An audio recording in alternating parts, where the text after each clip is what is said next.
ہمایوں صاحب آپ کا کیا خیال ہے اس سچویشن میں گورنمنٹ کیا کرے؟ اور ابھی دیکھیں آج بھی تو ریوائز ہونی ہے پیٹرول کی قیمتیں، آپ کی توقع کیا ہے کہ اس مرتبہ خدا نہ خواستہ کچھ حالات اچھے تو نہیں لگ رہے، لگتا ہے بھاری بھرکم اضافہ آنے والا ہے عوام پہ؟ بسم اللہ الرحمن الرحیم، ایاک نعبد و ایاک نستعین۔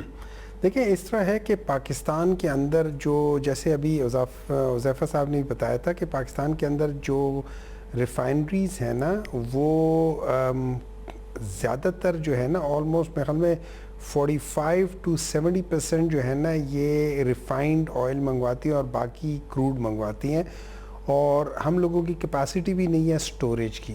جو ان لوگوں نے کہا تھا کہ 45 میں خیال میں 1000 یا کتنے اس سے بڑھا کے 500,000 یا اس طرح کچھ بیرل وہ لیٹرز کے لحاظ سے انہوں نے کہا تھا کہ کیپیسٹی بڑھائی جائے، اور وہ آپ نے کم از کم 3 ہفتے کے لیے کرنا ہے اور یہ ساری چیزیں کرنا ہے۔ میرا تو سوال یہ ہو جاتا ہے کہ ہم لوگوں نے، اور یہ ہمیں بہت مہنگا پڑتا ہے، تو مجھے تو آج تک سمجھ نہیں آئی ہے کہ پچھلے 40-50 سالوں میں ہم لوگ اس کی کیپیسٹی کیوں نہیں بڑھا سکے ہیں، ایک بات۔ نمبر 2، اور وہ ساری حکومتیں جو 3-3 4-4 مرتبہ آ چکی ہیں، مجھے نہیں پتا کہ وہ کیا کرتی رہی ہیں ان چیزوں کو۔ نمبر 3، اب جو پروز اینڈ کونس دونوں کے ہیں، اگر آپ جو 3 ہفتے بعد منگواتے ہیں تیل اور 3 ہفتے بعد پرائز بڑھاتے ہیں یا کم کرتے ہیں، تو اس کا ایک فائدہ یہ ہے کہ آپ اپنا بجٹ کر سکتے ہیں کہ یار میرا ابھی یہ بجٹ ہے، اتنا پیٹرول میں جائے گا، اتنا ان چیزوں پہ جائے گا۔ جو ڈیلی کرتے ہیں اس میں یہ ہے کہ آپ بجٹ نہیں کر سکتے، لیکن آپ کے اوپر وہ ایک دم بوجھ نہیں آتا۔ لیکن اس کی مثال میری نظر میں یہ اس لیے کر رہے ہیں، اس کی مثال اس گرم پانی کی اور مینڈک والی ہے کہ اگر آپ پانی کو آہستہ آہستہ گرم کریں تو مینڈک اپنے آپ کو اس کے ساتھ ایڈجسٹ کرتا جاتا ہے، پھر ایک ٹائم آتا ہے کہ وہ پانی اتنا گرم ہو جاتا ہے جو مینڈک کی اس سے باہر ہو جاتا ہے، لیکن بائی دس ٹائم اس مینڈک نے اپنا سارا زور اپنے آپ کو ایکلیمیٹائز میں لگا دیا ہوتا ہے، تو وہ اس پانی سے نکل نہیں سکتا اور مر جاتا ہے۔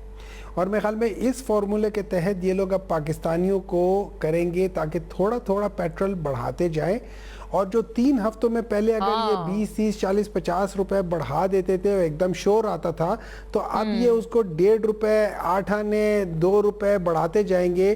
اس سے یہ ہوگا کہ 25 دنوں میں اگر یہ 1.5 روپے یا 2 روپے کرے تو یہ 50 روپے تک بڑھا دیں گے۔ اس سے ان لوگوں کے اوپر وہ اثر نہیں پڑے گا اور پانی آہستہ آہستہ آئے گا، ایک وقت آئے گا کہ عوام بالکل تباہ ہو جائے گی، بالکل اسی طریقے سے جیسے ان لوگوں نے آنے کے بعد 4 سالوں میں انہوں نے پاورٹی کو پاکستان کو تباہ کر دیا ہے۔ 18% جو پاورٹی تھی اس کو اٹھا کے 44% پہ لے گئے، جو 5.9 5.6% جو ان امپلائمنٹ تھی اٹھا کے 33% پہ لے گئے ہیں۔ ابھی سننے میں آیا ہے کہ کہتے ہیں کہ اس وار کی وجہ سے پاکستان کے اندر جو ڈائریکٹ انویسٹمنٹ جو انویسٹمنٹ آئی تھی جو کہ نہ ہونے کے برابر ہے وہ بھی واپس جا رہی ہے۔ ریلی یہ سنی سنائی بات ہے ہمایوں صاحب یا کوئی تصدیق شدہ بات ہے؟ کیا چیز؟ یہ انویسٹمنٹ والی کہ کوئی انویسٹمنٹ آئی تھی اور وہ واپس جا رہی ہے جنگ کے پیش نظر؟ نہیں، پاکستان سے اس وقت وہ یہ اس میں آیا ہے، یہ اخبار میں لکھا ہوا ہے، میرے خیال میں آج کا آرٹیکل ہے یا کل کا تھا کہ پاکستان سے انویسٹمنٹ باہر جا رہی ہے بیکاز آف دا وار۔ میں وہ آپ کو آرٹیکل بھجوا دوں گا، شیئر کر لوں گا کہ اس لحاظ سے ہے، ٹھیک ہے نا۔ تو دوسرا آپ نے ابھی دیکھا ہے ان کی نالائکی اور وہ کیا کہہ سکتے ہو، کم عقلی اور نالائکی کو دیکھ لیں۔ ابھی آپ کو یورپین یونین نے تو جی ایس پی پلس سٹیٹس کے اوپر جو رپورٹ دیا، وہ ایک دفعہ رپورٹ رائٹ۔ اچھا مجھے ہمایوں صاحب پلیز الاؤ می، مجھے فوراً بریک کا کہا جا رہا ہے، آپ ہی پہ واپس آؤں گی، یہ آپ پہ ہی سٹے ود اس ناظرین، ہمایوں صاحب مکمل کریں گے and of course also the rest.